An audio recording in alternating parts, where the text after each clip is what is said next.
नमस्कार दोस्तों, आपका हमारे YouTube चैनल में बहुत बहुत स्वागत है। तो आज हम आपको अंतस्थ व्यंजन पढ़ाएंगे। तो सबसे पहले इसकी परिभाषा देखिए। वे वर्ण जिनके उच्चारण में निकलने वाली वायु उच्चारण स्थान के नाम मात्र यानी हल्का सा स्पर्श करती हुई बाहर निकलती है, उसे अंतस्थ व्यंजन कहते हैं। अंतस्थ व्यंजन 4 प्रकार के होते हैं, या, रा, ला, वा। ठीक है। अंतस्थ व्यंजनों को अर्धस्वर भी कहते हैं। ठीक है, ये देखिए, अंतस्थ व्यंजनों को अर्धस्वर भी कहते हैं। ये परीक्षा में हमेशा पूछा जाता है, जो कि बहुत ही महत्वपूर्ण है।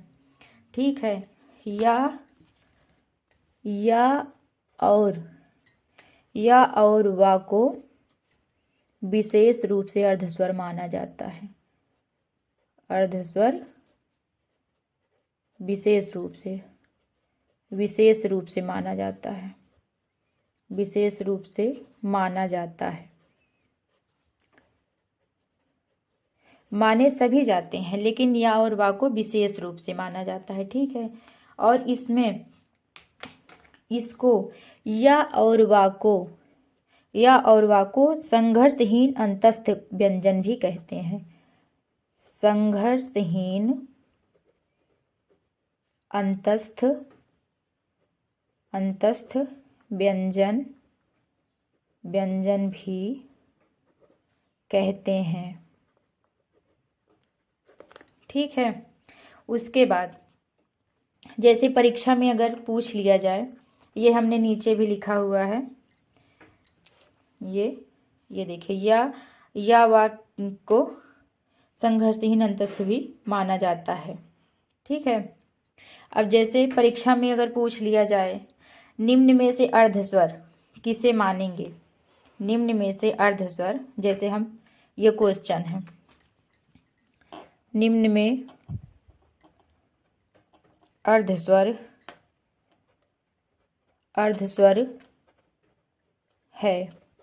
पहला दे दिया का, दूसरा दे दिया पा, तीसरा दे दिया या, और चौथा दे दिया सा। तो इसमें या होगा। और अगर दूसरी कंडीशन में अगर यहीं आपको पूछ लिया जाए निम्न में अर्धस्वर है, तो या की जगह अगर यहाँ कहीं ला दे दिया जाए, रा दे दिया जाए, तो ये भी अर्धस्वर यही माने जाएंगे, या और वा न रहे तो। ठीक है। और ला को देखिए, ला को पार्श्विक व्यंजन भी कहते हैं। ला को पार्श्विक व्यंजन भी कहते हैं। पार्श्विक व्यंजन कहा जाता है।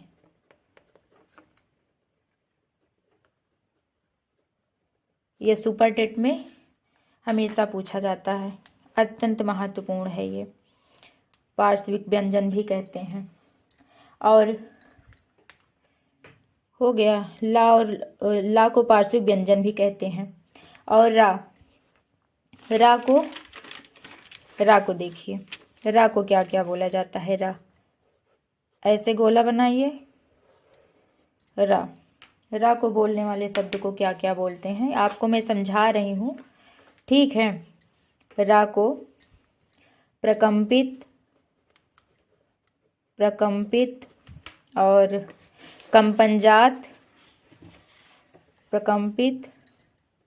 कंपनजात।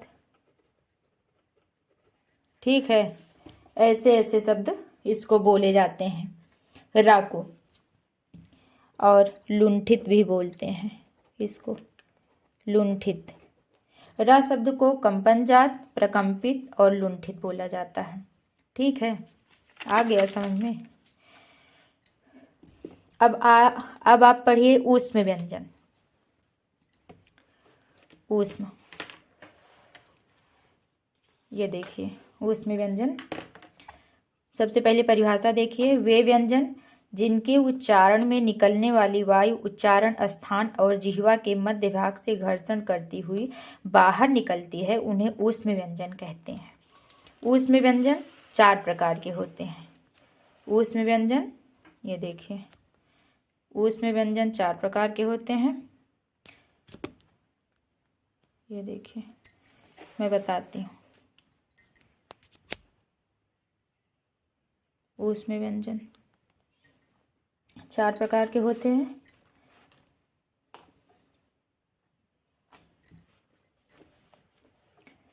शा, खा, सा, हा, ये ऊष्म व्यंजन के प्रकार हैं। शाखा, साहा।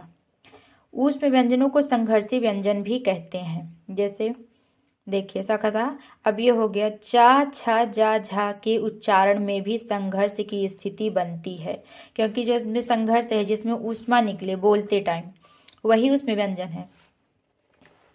लेकिन ये चा, छा, जा, झा को संघर्षी उसमें व्यंजन बोला जाता है। संघर्षी व्यंजन है, स्पर्श संघर्षी व्यंजन। जैसे चा, छा, जा, झा के उच्चारण में भी संघर्ष की स्थिति बनती है, अतः इन्हें स्पर्श संघर्षी व्यंजन भी कहते हैं। अच्छा, हिंदी के अन्य व्यंजन अब देख लीजिए। हिंदी के अन्य व्यंजन, जब एक आधा और एक पूरा व्यंजन आपस में जुड़कर एक नया व्यंजन बनाते हैं तो उसे संयुक्त व्यंजन कहते हैं। संयुक्त व्यंजन देख लीजिए। देखिए जैसे का, ये संयुक्त व्यंजन है। संयुक्त व्यंजन भी 4 हैं।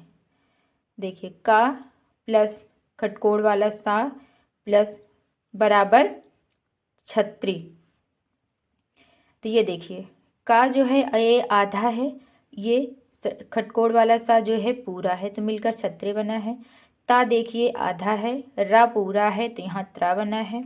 जा आधा है और इया पूरा है, इसलिए यहाँ गया बना है। सा सीटी वाला सा, ये आधा है और रा पूरा है, तो यहाँ स्रा बना है। ठीक है, तो इस प्रकार से ये संयुक्त व्यंजन भी 4 होते हैं, छ, त्र, ज्ञ और स्रा। अब देखिए हमने आज आपको अंतस्थ और ऊष्म व्यंजन के बारे में पढ़ा दिया।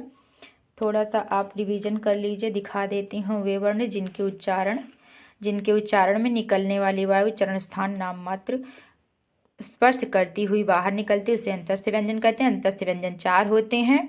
या, रा, लावा। अंतस्थ व्यंजन को अर्धस्वर भी कहते हैं। या और वा।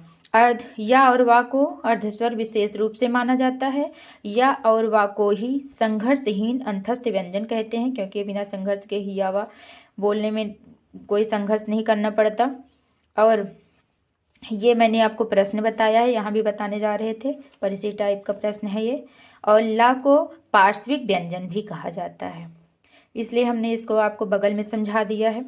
रा को लुंठित, कंपनजात, प्रकंपित भी कहा जाता है। ये परीक्षा में हमेशा पूछा जाता है। ऊष्म व्यंजन वे व्यंजन जिनके उच्चारण में निकलने वाली वायु उच्चारण स्थान और जिह्वा के मध्य भाग से घर्षण करती हुई बाहर निकलती है, उन्हें ऊष्म व्यंजन कहते हैं। अब आगे देख लीजिए, हम आपको ये रिवीजन करवा रहे हैं कि फिर से देख लीजिए, कोई गलती न रह जाए। ऊष्म व्यंजन 4 होते हैं। शाखा, साहा। ऊष्म व्यंजनों को संघर्षी व्यंजन भी कहते हैं। चा, छा, जा, झा के उच्चारण में संघर्ष की स्थिति बनती है, अतः इन्हें स्पर्श संघर्षी व्यंजन भी कहते हैं। हिंदी के अन्य व्यंजन यानी संयुक्त व्यंजन, जब एक आधा और एक पूरा व्यंजन आपस में जुड़कर एक नया व्यंजन बनाते हैं। जब एक आधा और एक पूरा व्यंजन आपस में जुड़कर एक नया व्यंजन बनाते हैं तो उसे संयुक्त व्यंजन कहते हैं। जैसे क हलंत लगा है तो ये आधा हो गया, प्लस षटकोण वाला सा बराबर छत्री। ता आधा ता है, ये हलंत लगा है, प्लस रा तो ये त्रा बना हुआ है। जा आधा जा है तो हलंत लगा हुआ है, प्लस इया तो ज्ञा बना है। सा है आधा सा है, हलंत लगा है, प्लस रा बराबर श्रा बना हुआ है। तो आज के वीडियो में सिर्फ इतना ही। हमारे वीडियो को लाइक, कमेंट और सब्सक्राइब कीजिए। धन्यवाद।